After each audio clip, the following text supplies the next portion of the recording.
साथियों राम राम नमस्कार। आप सभी का एक बार फिर से स्वागत है। एसबीआई पीओ 2026 का सिलेबस क्या है, अगर मैं तैयारी करना शुरू करता हूं तो मुझे कौन कौन से चैप्टर पढ़ने, मैथ्स में, इंग्लिश में, रीजनिंग में, जिससे मेरा सिलेक्शन हो जाए।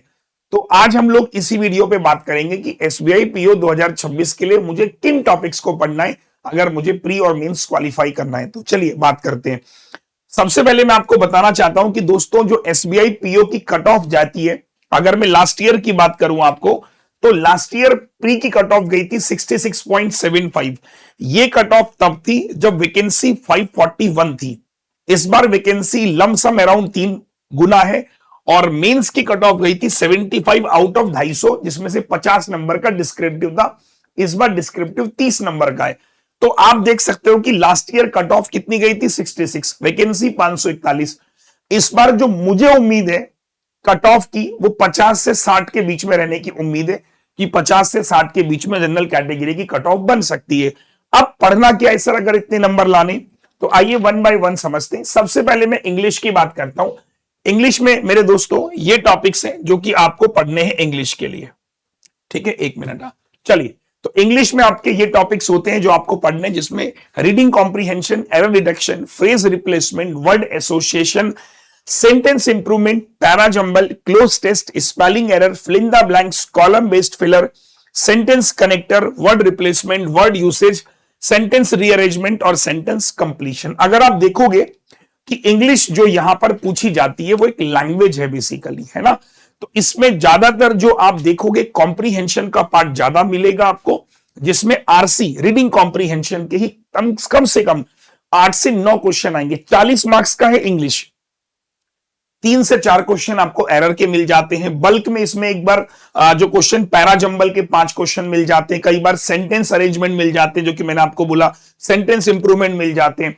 तो इंग्लिश अगर आपको करना है तो आप इन चैप्टर्स को देखिए कि इन चैप्टर्स में मुझे कमांड करनी है। और सबसे अच्छा तरीका आपको बताऊं, आप एक मॉक टेस्ट लगा के देखिए कि आप इंग्लिश में कितना अच्छा कर रहे हो। दूसरी बात, इंग्लिश के लिए 2 बातों पे आपको काम करना है। एक होता है रीडिंग, जितना ज्यादा आप रीडिंग करोगे, और दूसरा है बच्चों आपकी वोकैब। मतलब आपको पैराग्राफ पढ़ के उसका मतलब समझ में आना जरूरी है। एसएससी के जैसे यहां पर ग्रामर उतना डेप्थ में नहीं पूछेगा। ग्रामर के 5 क्वेश्चन एरर में मान लो, बाकी मेन जो है ना वो रीडिंग कॉम्प्रीहेंशन, और मैंने आपको बोला इन सब का वेटेज, क्लोज टेस्ट हो गया, पैरा जंबल हो गया, सेंटेंस इंप्रूवमेंट हो गया, इनका आपको ज्यादा वेटेज देखने को मिलेगा एसबीआई पीओ में अगर आप इंग्लिश की तैयारी कर रहे हो तो इसलिए इन चैप्टर्स पे मैं बोलूंगा आप ज्यादा फोकस करिएगा। अगर मैं लास्ट ईयर का आपको दिखाऊं पेपर का एनालिसिस, तो आप देख भी सकते हो कि यार रीडिंग कॉम्प्रीहेंशन के 9 सवाल है, एरर के 5 क्वेश्चन है, क्लोज टेस्ट के ही 6 क्वेश्चन है, वर्ड स्वैप के 4 क्वेश्चन है, पैरा जंबल के देखो मैं कह रहा था 5 क्वेश्चन है, डबल फिलर्स के 4 हैं, वर्ड यूसेज के 4 क्वेश्चन है और मैच द कॉलम के 3 क्वेश्चन है। 40 क्वेश्चन का स्ट्रक्चर हो गया। चौथी शिफ्ट की अगर मैं बात करूं, फिर से रीडिंग कॉम्प्रीहेंशन था 9 क्वेश्चन के साथ, एरर के क्वेश्चन थे 5, क्लोज टेस्ट के फिर से 5 हो गए, वर्ड स्वैप के 5, para jumble 5, double fillers 5, word usage 5, match the column 1। मतलब 40 में से कम आपको 22 क्वेश्चन 23 क्वेश्चन अटेम्प्ट करने का टारगेट रखना है कि इतना तो मुझे इंग्लिश में लेके आना है। टारगेट 25 के आसपास बनाओ कि 25 नंबर अगर मेरे इंग्लिश में आ जाते हैं तो ये काम फिर आसान हो जाता है क्वांट और रीजनिंग के लिए। रीजनिंग में अगर मैं बात करूं, रीजनिंग से पहले जरा क्वांट देख लो। क्वांट में टेबुलर डीआई पे 5 क्वेश्चन थे, बार ग्राफ पे 5 थे, केसलेट में 3 से 5 क्वेश्चन आए थे। 15 मार्क्स तक का डीआई पूछा गया था, रॉन्ग नंबर सीरीज 3 है, अर्थमेटिक के 14 सवाल है। मतलब आप यहां पर भी ऑलमोस्ट सेम पैटर्न ही देखोगे। तो बैंकिंग एग्जाम्स की अगर मैं बात करूं या फिर एसबीआई पीओ की मैं बात करूं, तो आप अगर तैयारी कर रहे हो तो इन 4 चैप्टर से, ये देखो, इन 4 चैप्टर से approx number series, wrong, quadratic, एक आधे क्वेश्चन इनके मान लो, तो एसबीआई पीओ में यहां से आपको कम से कम 3 क्वेश्चन मिल जाएंगे और इन दोनों से कम 2 क्वेश्चन, यानी कि 5 नंबर का वेटेज आपको यहां से मिल जाएगा। इसके बाद अगर मैं बात करूं, ये आपका अर्थमेटिक का जो सिलेबस है, परसेंटेज, प्रॉफिट लॉस से लेके प्रोबेबिलिटी तक, ये अर्थमेटिक के यहां पर आपको कम से कम 12 से 13 क्वेश्चन आपको इस चैप्टर से देखने को मिलेंगे, इनमें मिक्सअप करके। और इसके बाद अगर मैं आपको बताऊं कि प्री में 15 मार्क्स तक की डीआई आपको कम से कम देखने को मिलेगी प्री में। डीआई के लिए आपको क्या करना चाहिए, मेरी सुबह क्लास भी होती है, मैं आपको अभी दिखाता हूं, कहां गया, ये देखो, डीआई की मेरी क्लास भी होती है सुबह 12 बजे, तो ये वाली क्लास को आप मेरी एक्सेस कर सकते हो, जिससे आपको डीआई में काफी हेल्प मिलेगी। आप अपने चैप्टर्स डीआई के कवर करने में आप मेरे साथ डेली सुबह 12 बजे आइए और डीआई की क्लास कीजिए। काफी 15 मार्क्स आपके क्वांट में मैं जिम्मेदारी ले रहा हूं।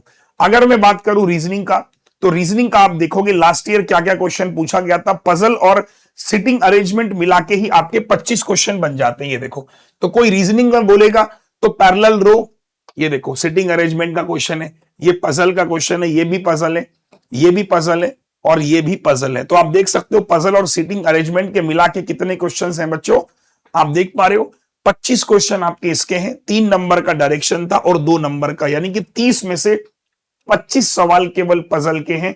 ये देखो चौथी शिफ्ट में भी 25 क्वेश्चन पजल के हैं। तो आप देख पा रहे हो कि अगर रीजनिंग में मुझे तैयारी करनी है तो रीजनिंग में मुझे क्या फोकस करना है। रीजनिंग में मुझे इन चैप्टर का इतना रोल नहीं हो जाता, मेन है सिटिंग और पजल। इन चैप्टर्स को पढ़िए, तो इन चैप्टर में भी ये पजल के टाइप्स हैं जिनको आपको एक एक करके समझना है। इन चैप्टर्स पे कमांड करनी है। पजल के टाइप्स हो गए और ये सिटिंग अरेंजमेंट के टाइप्स। आने वाले 1 महीने जम के इसी के कमांड करो, क्योंकि 25 नंबर की पजल है और आप देखोगे इसी का वेटेज ज्यादा है। बाकी 3 नंबर के लिए इतना दिमाग मत लगाओ। 25 में से अगर यहां तुम 20 क्वेश्चन भी सही कराए, क्वांट में 20 कराए, तो 40 नंबर यहां होते हैं।